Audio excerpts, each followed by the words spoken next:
বঙ্গোপসাগরে নিম্নচাপের প্রভাবে নদ নদীর পানি বেড়েছে। অস্বাভাবিক জোয়ারে বিভিন্ন জেলায় নদী তীরে নিচু এলাকা প্লাবিত হয়েছে। এতে মাঠ ঘাট, ফসলি জমি, মাছের ঘের ও গ্রামীণ সড়ক তলিয়ে গেছে। ঘরবন্দি হয়ে পড়েছে প্রায় 50,000 মানুষ। বঙ্গোপসাগরে সৃষ্ট নিম্নচাপের প্রভাবে উপকূলীয় এলাকায় দুর্যোগপূর্ণ আবহাওয়া বিরাজ করছে। উপকূলে থেমে থেমে বৃষ্টি ও দমকা বাতাস বইছে।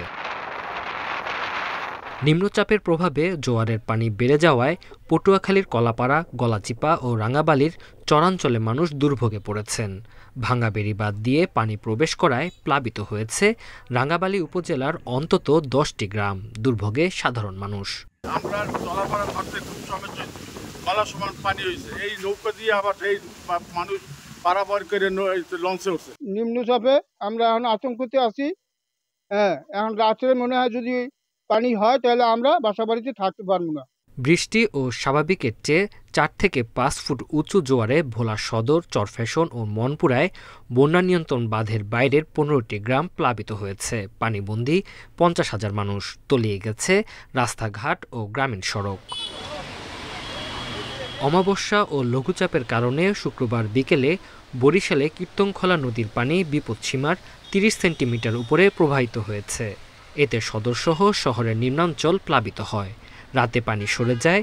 পানি উন্নয়ন বোর্ড জানিয়েছে, বৈরী আবহাওয়ার কারণে কয়েকদিন এমন অবস্থা চলতে থাকবে। অমাবস্যা চলতেছে, সাথে এই যে লঘুচাপ সৃষ্টির কারণে মূলত পানিটা বৃদ্ধি পাইছে। অমাবস্যার তো প্রভাবটা দুই দিন থাকবে আর কি।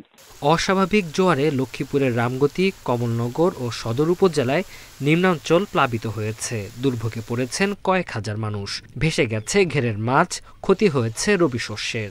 বাড়িঘর ও দোকানপাট অনেক কিছু ডুবে গেছে। অনেকের দোকানের অনেক মাল সামানা, মুদি দোকানের অনেক কিছু নষ্ট হয়ে গেছে। এদিকে সাগর উত্তাল থাকায় ও ঝড়ো বাতাসের কারণে নোয়াখালীর দ্বীপ উপজেলা, হাতিয়া সহ উপকূলীয় এলাকায় নৌ চলাচল বন্ধ রেখেছে কর্তৃপক্ষ। Tanzil Hasnat, independent news.